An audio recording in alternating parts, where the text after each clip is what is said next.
بات ہے ایک جنگل کی، اور وہاں ایک کوا رہتا تھا۔ آپ جانتے ہیں نا، کوے کا رنگ بڑا کالا سیاہ ہوتا ہے، مگر وہ بڑا خوش تھا، بہت انجوائے کر رہا تھا لائف کو، طرح طرح کے کھانے کھاتا، اور رات ہوتی تو کسی بھی خوشبودار درخت پر جا کر رات بسر کرتا، انجوائے کر رہا تھا اپنی لائف کو۔ اچانک اس کی نظر ایک سفید کبوتر پر پڑی۔ وہ سوچنے لگا کہ میں کالا اور یہ سفید، یہ کتنا خوبصورت ہے، کتنا اچھا لگ رہا ہے، مجھ سے زیادہ خوش تو یہ ہوگا۔ اب اسی خیال میں وہ پریشان رہنے لگا، اور اسے رات کو نیند بھی نہ آئے۔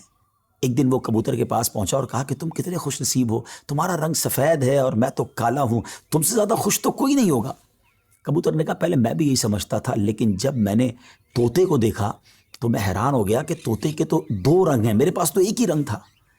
تو طوطا زیادہ خوش نصیب ہے، وہ زیادہ خوش ہے، وہ زیادہ لائف کو انجوائے کر رہا ہے۔ اب کوا کبوتر کو چھوڑ کر طوطے کے پاس پہنچ گیا، کہا طوطے تم تو زیادہ انجوائے کرتے ہوگے، کتنے خوش ہوگے کہ تمہارے پاس تو دو رنگ ہیں جسم پر، تمہاری باڈی بہت خوبصورت لگتی ہوگی۔ تو طوطا کہتا ہے کہ پہلے تو میں لائف کو بڑا انجوائے کرتا تھا کہ واقعی میں بڑا رنگ برنگی ہوں، مگر جب میں نے مور کو دیکھا نا، تو مور تو کئی سارے رنگ لیے ہوئے ہے، اتنا خوبصورت ہے کہ اس کو دیکھ کر مجھے لگا کہ میں تو کچھ بھی نہیں ہوں۔ اب کوا اڑتے اڑتے پہنچ گیا مور کے پاس۔ مور چڑیا گھر کے ایک پنجرے میں موجود تھا۔ پہلے تو وہ انتظار کرتا رہا، کیونکہ بہت سارے لوگ مور کو دیکھنے آئے تھے۔ جب سارے لوگ دیکھ کر چلے گئے تو کوا مور کے پاس گیا کہ اے مور، ذرا یہ تو بتاؤ تم کتنے خوش ہو، کتنے رنگ ہیں تمہارے پاس، تم کتنے خوبصورت ہو۔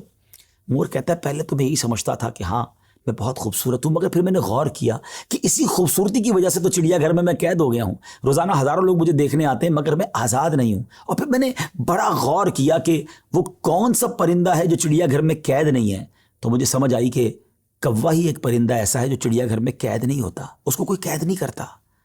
ناظرین، کوے نے جب یہ سنا تو اسے احساس ہوا کہ میں بھی اپنی جگہ پر واقعی خوش نصیب ہوں۔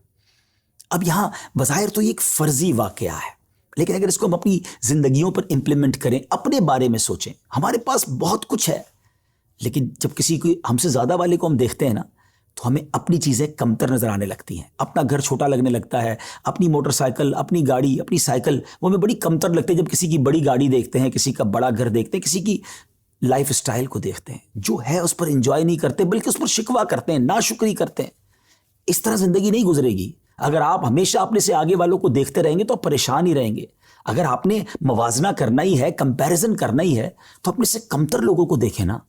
کئی لوگ بڑی مشکل زندگی گزار رہے ہیں، اللہ نے مجھے اور آپ کو بہت خوشحال رکھا ہے، جی ہاں، اب بھی ہم لاکھوں کروڑوں سے اچھے ہیں، لیکن مسئلہ یہ کہ ہمیں تو آگے والوں کو دیکھ کر ڈیمورلائز ہونا ہوتا ہے۔ شکر ادا کیجئے، اور سبحان اللہ، میرے رب کا تو وعدہ بھی ہے